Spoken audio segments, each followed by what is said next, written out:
ஆன்மீக தேடலை நோக்கி பயணம், இயற்கையோடு மனிதனின் தொடர்பு, மெய்ஞான தேடல், தெய்வ திருத்தலங்கள் மற்றும் அதன் அதிசயங்கள், வாழ்வியல் முறை, இவையெல்லாம் ஒருமித்த ஒரு பயணம்.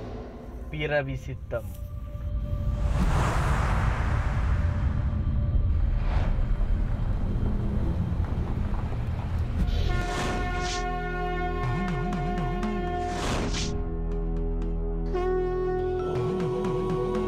நிரந்தர பூரணமும் நிலையான விருட்ச பலனும் வாழ்க்கையில் தரும் சித்தர்களின் திருத்தால் போற்றி.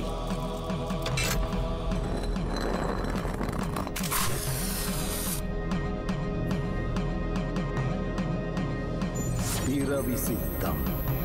ஆன்ம தேடலுக்கான பயணம்.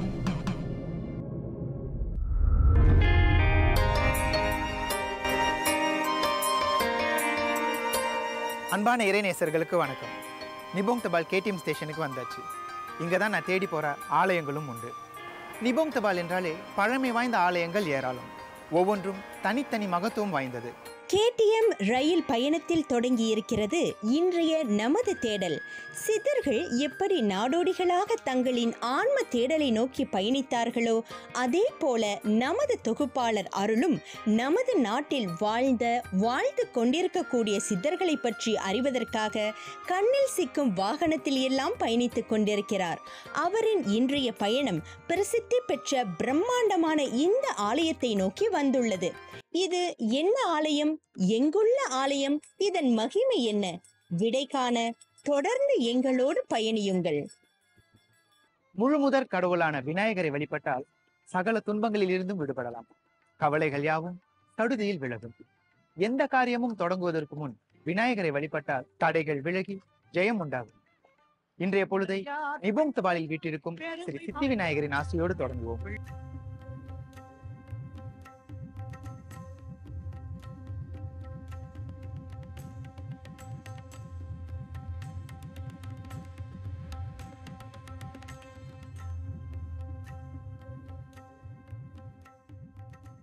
இந்த ஆலயம் ஒரு ஆங்கிலேயர் R.W. கிராண்ட் என்பவர் அவருக்கு ஒரு ஆண் குழந்தை இல்லாத போது இதை இங்கே வேண்டிக் கொண்ட பிறகு ஆண் குழந்தை பிறந்ததால் இந்த நிலத்தை அவர் இந்த ஆலயத்துக்கு வழங்கினார். ஸோ அதன் பிறகு இங்கே உள்ள உள்ளூர் மக்கள் பக்தர்களின் ஆதரவில் ஒரு சிறு கோயிலாக இருந்தது. இந்த கோயில் எனக்கு தெரியும், நான் வந்திருக்கேன்.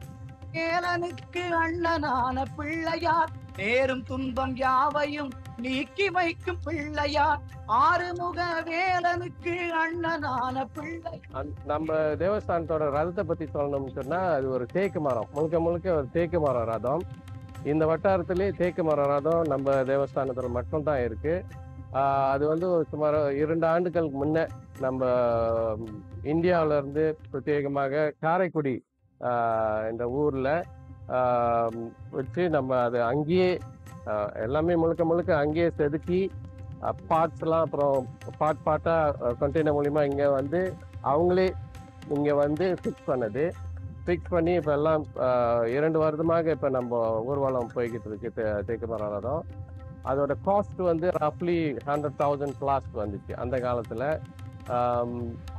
நன்கொடை முழுக்க பொதுமக்களோட நன்கொடை வழியில் தான் நம்ம அதை சேகரித்து அது கட்டி அந்த ப்ராஜெக்ட் முடித்தோம். அது சிறப்பாக நடந்து முடிஞ்சது. அதுக்கு விநாயகர் தான் நன்றி சொல்லணும். பொதுவாகவே நமது நாட்டில் தங்க ரதம், வெள்ளி ரதம், அலங்கார ரதம் என பல வகை ரதங்களை கண்டிருப்போம். ஆனால் மலேசியாவிலேயே நிபோங் தபால் ஸ்ரீ சித்தி விநாயகர் ஆலயத்தில்தான் தேக்கு மர ரதம் உயரிய சிற்பக்கலை நுணுக்கங்களோடு வடிவமைக்கப்பட்டுள்ளது.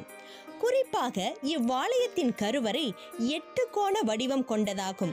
அதே போல இந்த தேக்கு மர ரதமும் எண்கோண வடிவில் வடிவமைக்கப்பட்டுள்ளது. இதன் 8 தூண்களும் 3 வகையான யாழிகளை கொண்டுள்ளன. வலது புறத்திலும் இடது புறத்திலும் 2 குதிரைகளோடு பிரம்மனின் திருவுருவ சிலை முன்னே ரதத்தை செலுத்துவது போல வடிவமைக்கப்பட்டுள்ளது. ஒவ்வொரு விநாயகர் சதுர்த்தியின் போதும் 2 நாட்களுக்கு உற்சவ மூர்த்தியோடு இந்த தேக்கு மர ரதம் வெளிவீதி ஊர்வலம் செல்லும்.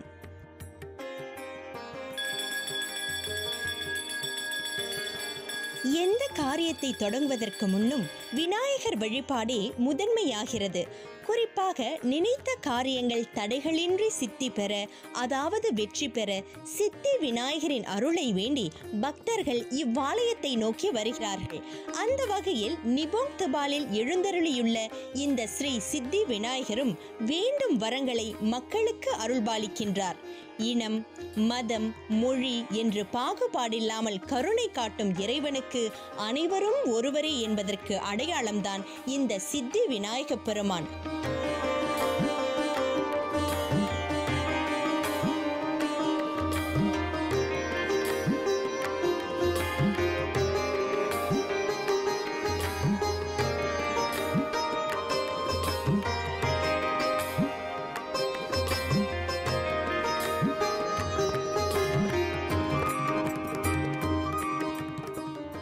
நிபோங் தபால் ஓர் அமைதியான நகரம்.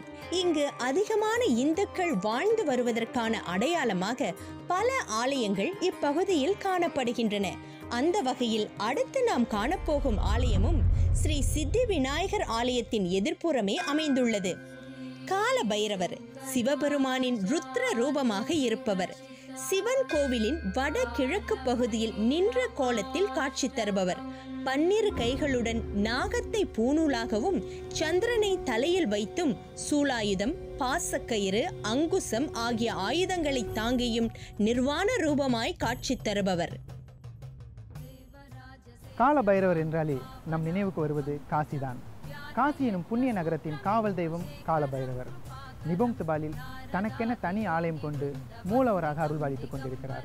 காசி மாநகரில் காவல் தெய்வமாகவும் காக்கும் கடவுளாகவும் கால பைரவர் திகழ்கிறார். பெரும்பாலும் சிவன் கோவிலில் கால பைரவருக்கு தனி சன்னதி இருக்கும். கால பைரவர் சனியின் குருவாகவும் 12 ராசிகள், 8 திசைகள், பஞ்சபூதங்கள், நவ கிரகங்களையும் காலத்தையும் கட்டுப்படுத்துபவராகவும் கூறப்படுகிறார். காசியில் பைரவருக்கு வழிபாடுகள் முடிந்த பிறகுதான் காசி விஸ்வநாதருக்கு வழிபாடுகள் நடைபெறும் வழக்கம் உள்ளது. காசி யாத்திரை செல்பவர்கள் கங்கையில் நீராடி வழிபட்டு இறுதியாக கால பைரவரையும் வழிபட்டால்தான் காசி யாத்திரை செய்ததன் முழு பலனும் கிட்டும் என்பது விதியாகும். காசியை போலவே நமது நாட்டிலும் பைரவருக்காகவே ஓர் ஆலயம் இருக்கிறதென்றால் அது நிபோங் தபாலில் உள்ள இந்த ஆலயம்தான். இங்கு ஸ்ரீ கால பைரவர் மூலவராக காட்சி தருகிறார். ஒவ்வொரு நாளும் இவருக்கு பன்னீரால் அபிஷேகம், சந்தனத்தால் அபிஷேகம், பால் அபிஷேகம் என அனைத்து வகை அபிஷேகங்களும் பூஜைகளும் நடந்த வண்ணமாக இருக்கின்றன. ஆரம்ப காலத்தில் இந்த ஆலயம் ஒரு சிறு கொட்டகையில்தான் இருந்தது. ஒரு வயசானவர் இந்த கோயிலுக்கு பின்னால ஒரு கொட்டா மாதிரி இருந்துச்சு, அதுல இருந்தாரு. அவர் விளக்கு ஏற்றுறது இதெல்லாம் நாங்கள் பார்த்துருக்கோம். ஏன்னா நாங்கள் இந்த கோயிலை பார்க்கும்போதே எங்களுக்கு 15 வயசு இப்படி தான் இருக்கும். அப்போது அதுக்கு இருந்துச்சு கோயில். ஆனால் நாங்கள் இந்த கோயிலில் வழிபாடு செய்ய ஆரம்பித்து 15 வயசு தான் இருக்கும். பைரவரோட வாகனம் சோன வாகனம். அதனால் எங்களால் கண்டுபிடிக்க முடிஞ்சிச்சு. நாய் பக்கத்தில் இருக்கிறனால இது கால பைரவர்னு. அப்புறம் ஒரு பெரிய யோகி மாதிரி ஒருத்தர் வந்தார். அவர் சொன்னார், இது முனீஸ்வரனோ மதுரை வீரனோ இல்லை, இது கால பைரவர், சிவன் அவதாரம் இவர் அப்படின்னு யோகி மாதிரி ஒருத்தர் கோயிலில் சொல்லிட்டு போனார். அதுக்கு பிறகு தான் நாங்கள் பைரவராக இதை இது பண்ணி நடந்தோம். காலத்தை உரிய முறையில் வழிபடும் முறையை நம் முன்னோர்கள் வகுத்துள்ளனர். அத்தகைய வழிபாடுகளில் கால பைரவர் வழிபாடும் ஒன்று. எனவே இவ்வாலயத்தில் பைரவருக்கான அனைத்து பூஜைகளும் வழிபாடுகளும் சிறப்பாகவே நடைபெறுகின்றன. பைரவர் என்றால் பக்தர்களின் பயத்தை நீக்குபவர். பைரவரை வழிபட்டால் நிச்சயம் கைமேல் பலனுண்டு. இவரின் அருள் இருந்தால் அஷ்ட சித்திகளும் கைகூடும், தலைவிதி மாறும். பைரவரின் அருள் அனைவருக்கும் கிட்டட்டும். பினாங்கு மாநிலத்தில் சிபராங்பராய் பகுதியில் உள்ள துரிதமாக வளர்ச்சி பெற்று வரும் ஒரு நகரம்தான் நிபோங் தபால். இந்த நகரத்தை சுற்றிலும் ஏராளமான செம்பனை தோட்டங்கள் உள்ளன. முன்பு இந்த தோட்டங்கள் ரப்பர் தோட்டங்களாக இருந்தன. ஆயிரக்கணக்கான தமிழர்கள் அத்தோட்டங்களில் வேலை செய்தனர். நில மேம்பாட்டு திட்டங்களின் காரணமாக அங்கு வேலை செய்த தமிழர்கள் வேறு இடங்களுக்கு மாறி சென்று விட்டாலும் அன்று அவர்கள் தோற்றுவித்த ஆலயங்கள் இன்று வரை பராமரிக்கப்பட்டு வருகின்றன. அந்த வகையில் இந்த செம்பனை தோட்டத்தில் உள்ள ஓர் ஆலயத்தை தேடிதான் அருளின் பயணம் தொடர்கிறது. சங்காட் தோட்ட அருள்மிகு ஸ்ரீ குட்டிமலை முனீஸ்வரர் ஆலயம் 100 வருடங்களுக்கு முன்பு இங்குள்ள தோட்ட மக்களின் பாதுகாப்பிற்காக தோட்டப்புற மக்களால் தோற்றுவிக்கப்பட்ட இவ்வாலயம் ஆரம்பத்தில் ஒரு செங்கல்லையும் சூலாயுதத்தையும் மட்டுமே கொண்டு ஸ்ரீ முனீஸ்வரராகவும் மதுரை வீரராகவும் வழிபட்டு வந்தார்கள். 200 வருடத்துக்கு மேலே உள்ள ஆலயம் தான் அது. அங்கே சப்தக்கன்னிகள் 7 பேர் இருக்காங்க. அங்கே ஐயா மூத்த தெய்வம், அவர் தான் பெருசு. அங்கே சங்காட் தோட்டத்தில் அமைந்திருக்கும் அருள்மிகு ஸ்ரீ குட்டிமலை முனீஸ்வரர் ஆலயத்தில்தான் நாம் தேடி வந்த சப்த கன்னியர்கள் அருள்பாலித்துக் கொண்டிருக்கிறார்கள். இங்கே அருகில் உள்ள குளத்தில் பெண்கள் சிலர் குளிப்பது போன்ற சத்தமும், நடமாடும் கொலுசு சத்தமும், வளையல்கள் சத்தமும், பெண்களின் சிரிப்பொலிகளும் இன்று வரை கேட்பதாக இங்குள்ள மக்கள் கூறுகின்றனர். அதனாலேயே குறிப்பிட்ட சில நேரங்களுக்கு மட்டுமே இவ்வாலயத்தில் வழிபாட்டிற்கான அனுமதி உண்டு. நினைத்த நேரத்தில் யாரும் இங்கே வரவோ இளைப்பாறவோ அனுமதி வழங்கப்படுவதில்லை. தனியாகவும் யாரும் செல்வதில்லை. இவ்வாலயத்தில் குடிகொண்டிருக்கும் 7 கன்னியர் என்றழைக்கப்படும் சப்த மாதாக்களையும் ஆரம்ப காலத்தில் 7 செங்கற்களாக மட்டுமே வைத்து வழிபாடு செய்துள்ளனர். ஒரு சமயத்தில் குழந்தை வரம் வேண்டி இவ்வாலயத்தில் பிரார்த்தனை செய்த தோட்ட தொழிலாளர் ஒருவரின் வேண்டுதல் நிறைவேறவே 7 கன்னியரின் சிலைகளையும் அவரே இவ்வாலயத்தில் பிரதிஷ்டை செய்ய உதவியுள்ளார். ஆக மக்களின் குறை தீர்க்கவும் அவர்களுக்கு பாதுகாப்பாகவும் இங்கே சப்த மாதாக்கள் இருப்பதை மக்கள் அனுபவபூர்வமாக உணர்ந்திருக்கிறார்கள். சப்த மாதாக்கள் எனப்படுவது 7 விதமான சக்திகளுடைய வழிபாடு. இதனை கிராமப்புறங்களில் 7 கன்னிகள் வழிபாடாக இன்னமும் போற்றி வணங்கிட்டு வர்றாங்க. பைரவரின் 7 சக்திகளாகவும் இந்த சக்திகளை சொல்றாங்க. பிரம்மி, மகேஸ்வரி, கௌமாரி, வைஷ்ணவி, வாராகி, இந்திராணி, சாமுண்டி என இந்த 7 சக்திகளையும் இன்னமும் கிராமப்புறங்களில் வணங்கிட்டு வராங்க. சப்த மாதாக்கள் உட்பட இவ்வாலயத்தில் வீற்றிருக்கும் அனைத்து தெய்வங்களுக்கும் பௌர்ணமி என்றும் அமாவாசை என்றும் விசேஷமான பூஜைகளும் வருட இறுதியில் திருவிழாவும் இங்குள்ள மக்களால் வெகு விமரிசையாக கொண்டாடப்படுகிறது. சப்த கன்னிகள் வழிபாடு நமது நாட்டிலும் இருந்துள்ளது என்பதற்கு சங்காட் தோட்ட ஸ்ரீ மகா குட்டிமலை முனீஸ்வரர் ஆலயமே சான்று.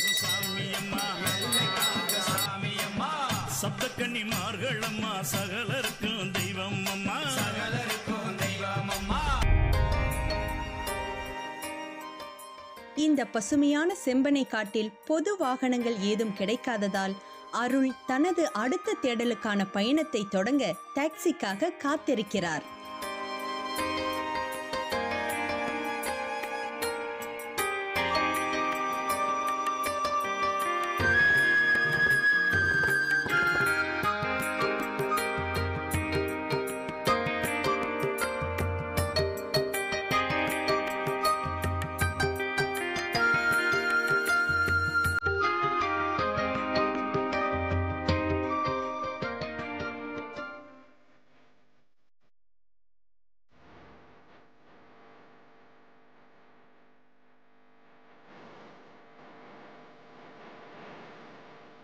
ஆன்ம தேடல் என்பது சாதாரணமன்று. பலருக்கு தெரிந்தும் தெரியாமலும் அறிந்தும் அறியாமலும் நம்மை சுற்றி எத்தனையோ விஷயங்கள் இருந்துள்ளன. அவை காலத்தாலும் நமது அலட்சியத்தாலும் புதைந்தும் அழிந்தும் வருகின்றன. மலேசியாவில் இப்படி நம் முன்னோர்கள் தடம் பதித்த அதிசயங்கள் எத்தனையோ. சித்தர்கள் தனக்காக வாழாமல் நமக்காக வாழ்ந்தவர்கள். அவர்கள் சொல்லிக் கொடுத்த ஆன்மீக பயிற்சிகளாகட்டும், மூலிகைகளாகட்டும், எல்லாமே நமக்காக தான். அந்த வகையில் சுங்காய் கட்சியில் நிபோங் தபாலுங்கிற அந்த ஊரில் ஞானகுரு வள்ளல், சித்தர் சத்தீஸ்வர பழனி ஆண்டவர் சுவாமிகள் அறிவு கோயில் என்னும் இந்த சித்த வித்தை பயிற்சி மையத்தை ஸ்தாபனம் செஞ்சுருக்காங்க.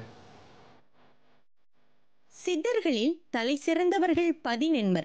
அவர்கள் வழித்தோன்றலே 54 கோடி சித்தகணங்கள். தற்போது கலியுகத்தில் தோன்றியவர்கள் சில லட்சம் பேர். அவர்களில் ஒருவர்தாம் ஞானபிதா சித்தர் பழனி சுவாமிகள். மலேசியாவிற்கு வருகையில் இவருக்கு வயது 12. சுவாமிகள் சிறு பிராயத்திலிருந்தே தேவாரம் மந்திர ஜபம் செய்வதில் மிகுந்த ஆர்வம் கொண்டிருந்தார். ஆனாலும் சுவாமிகளுக்குள் ஏதோ ஒரு தேடல் இருந்து கொண்டே இருந்தது. அந்த சமயத்தில்தான் நிபோங் தபால் ஜாவி கோவிலின் ஒரு மரத்தடியில் பாம்பன் சுவாமிகள் நிஷ்டையில் ஆழ்ந்திருக்க அங்கேயே நமது பழனி சுவாமிகளுக்கும் தீட்சையும் வழங்கி அருளினார். அன்றிலிருந்து இவர் தியானம், யோகம், மர்ம கலைகள், நோக்கு வர்மம் ஆகிய கலைகளை பயின்று இறுதியில் தானே 1 ஏக்கர் நிலத்தில் தமது சீடர்களுக்கு தாம் கற்ற கலைகளையும் கற்றுக் கொடுக்க தொடங்கினார். ஆரம்ப காலத்தில் 20 சீடர்களே இக்கலையை கற்றுக்கொள்ள முன்வந்தனர். அவர்களில் முதன்மை சீடராக இருந்தவர்தான் உயர் திரு மணியம் சுவாமிகள். இங்கு 1974ஆம் ஆண்டு 2வது மாதம் 6வது தேதி இந்த ஆசிரம் முதலில் ஒரு சின்ன குடியிலாக இருந்தது. அப்பொழுது ஒரு 5 பேர்கள் தான் இருந்தார்கள். 5 பேர் சேர்ந்து ஒரு சின்ன குடியில், ரொம்ப சிறிய குடியில், இதில் தான் சாமியோடு தியானம் பண்ணிக்கிட்டே இருந்தாங்க.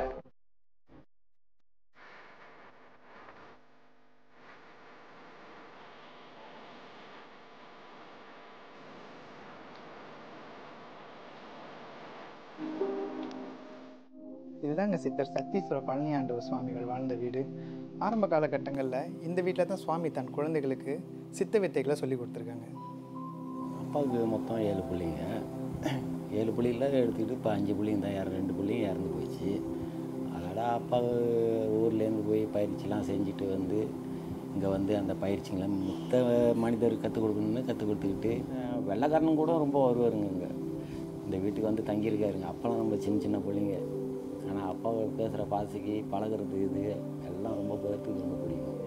யோகா பயிற்சி பண்ணுறதுன்னா அந்த வீட்டு கட்டி இந்த இடத்துக்கு ஒரு நிலத்தை தனியாக வாங்கி அவர் ஆசைப்பட்டது நிறைவேற்றி சொந்தமாக உழைச்சார், சொந்தமாக நிலத்தை வாங்கினார், ஆசிரமத்தை கட்டி உருவாக்குனார்.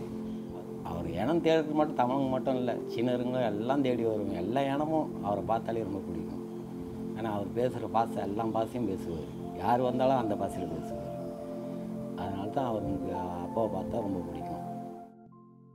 அதோட அவர் யோகா பயிற்சி பண்ணி அதோட 2வது குருவுக்கு கற்றுக் கொடுத்த அந்த பயிற்சியை அவருக்கு மூலிமா அந்த குரு அவருக்கு கற்றுக் கொடுத்துட்டு அப்போ தான் அவர் சமாதி அடைய போகிறேன்னு ஒரு கடைசி காட்டுறதுல ஒரு இதில் சொல்லிட்டாரு.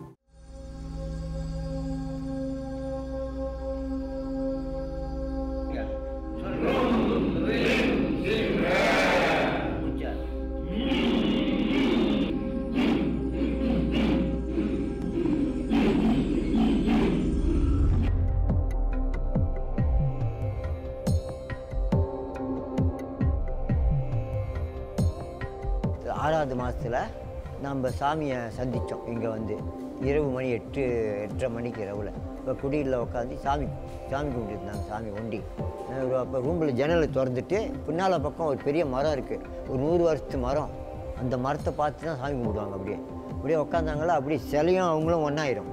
இவங்க தான் சிலையும் இப்படி இருக்கு, 2 பேரும் ஒன்றாயிரும். கொசு ஒரு 2000 கொசு அந்த சாமியாரெலாம் போனோடனே மேலே லட்சக்கணக்கில் உட்காந்து கொசு கடிக்கும். எல்லாம் கடிச்சு கீழே கிடக்கும். அப்படியே ஏராளமாக பார்ப்போம். ஒரு கொசு அடித்தா நமக்கு அவ்வளோ பெரிய கோவம் வருது அடிக்கிறதுக்கு. 1 லட்சம் கொசு கடிச்சிக்கிட்டு அவங்க ஒன்றும் இல்லை, அப்படியே வெறுகட்ட மாதிரி இருக்காங்கன்னா எப்பேற்பட்ட ஆளாக. அப்போ அவங்களுக்கு வான்வெளி அப்படின்னு சொல்லக்கூடிய வானத்துக்குள்ளே அங்கே ஒரு சித்தர் ஒரு மரத்து மேலே உட்காந்து காலாட்டிக்கிட்டு போகிறான். ஒரு துரபதா யுகுத்த மனிதர் அவர். அந்த மரத்தில் காலாட்டிட்டு போகிறார். அந்த சாமியை வச்சு தான் இவங்க சாமி கும்பிடுவாங்க ஒரே நாளில். சாமியாகி அதே பௌர்ணமி 15 நாளில் எனக்கு கூப்பிட்டு தீட்சை கொடுத்தாங்க. சாமி தீட்சை கொடுத்து அன்னிலேருந்து சீடனை எடுத்துக்கிட்டாங்க. ஒரு 18 ஆண்டுக்கு முன்னால் இது மாதிரி நம்ம 64 வயசில் 8வது மாதம் 8ஆம் தேதி சமாதியார்னு 18 வருஷத்துக்கு முன்னே சொல்லிட்டாங்க. இந்த சுங்கிக்கிச்சில் எஸ்டேட் இங்கே இருக்குது. அதில் பெரிய சாமின்னு ஒருத்தர் இருந்தார். அவர்கிட்ட தான் முக்கியமாக சொல்லியிருக்காரு. அவர் என்னை வாடா போடான்னு கூப்பிட்றாரு. ஆனால் அவரோட சின்னவர். ஏண்டா மணியம் அப்படின்னாரு. என்ன அண்ணன் அப்படின்னேன். இப்போல்லாம் அவருக்கு இல்லை 64 வயசில் 8ஆவது மாதம் 8ஆம் தேதி தான் சாமி சமாதியாக போகிறாங்க அப்படின்ட்டு நான் அப்போ தான் 30-35 வயசுல இங்கே வந்தேன். 30 வயசில் நம்ம வந்துட்டு கரெக்டாக இப்போ 35 வயசில் எனக்கு அவர் சொன்னார் இப்படின்னு. இப்போ இவ்வளோ காலம் சரி கரெக்டாக அதே டேட்டில் 64 வயசில் 8ஆம் தேதி 8 கரெக்டாக சமாதி ஆகிட்டார்.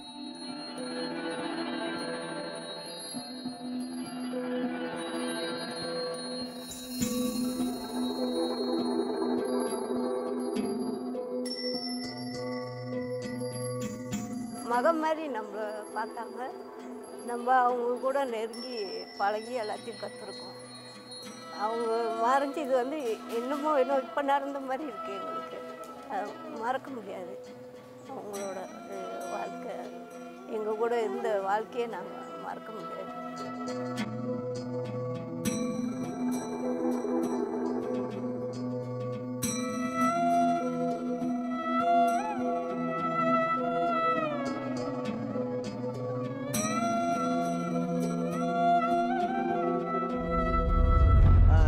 என்னைக்கு சாமி சமாதி ஆகணும் அன்னிலே இன்ன வரைக்கும் நான் ஒரு யோகி மட்டும் இல்லை, ஒரு செல்வந்தன் நான் வாழ்ந்துக்கிட்டு இருக்கேன். எல்லாத்துலேயும் நல்லா இருக்கேன். எந்த ஒன்றும் நோய் இல்லை, அது இல்லை, இது இல்லை, ஆரோக்கியம் இருக்குது, எல்லாமே இருக்குது. உலகம்லாம் எனக்கு என்னை வணங்குது. நாம் அவங்கள எல்லோரும் சமூகம் மதிக்கிறோம். ஜீவகாரணியம், ஒழுக்கம், அன்பு, சேவை எல்லாத்துலேயும் பெண்களை தாயாக அவர் மாதிரி அவர் ஸ்டைலே பெண்களை தாயாக நினைப்பேன்.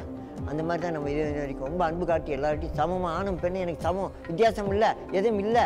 உண்மையாக இருக்கணும், ஒழுக்கமாக இருக்கணும், ஈஸியாக இருக்கணும். அந்த வித்தை தான் இப்போ கற்றுக் கொடுக்குறோம். இந்த சித்து வித்தியாசத்துக்கு நம்ம சொல்லிக் கொடுக்குற வாக்கிங் ஜோக்கிங் எல்லாம் இந்த கதி பயிற்சியிலேயே எனக்கு ஆக்சிஜன் நைட்ரோஜன் அவங்க கிடைக்கப்படுது. ஆரோக்கியமாக இருக்கலாம், அவங்க நோய் இல்லாமல் இருக்கலாம், நீண்ட ஆயுளோடு இருக்கலாம், அவங்க குடும்பம் நல்லா இருக்க போகுது. இதுதான் எங்களை வித்தை. அதுதான் இந்த ஆசிரமம் நடந்து வருது. வழி வேறு எதுவுமே இல்லை. யாரும் வேண்டியும் வேண்டாதவங்களும் ஒன்றும் இல்லை.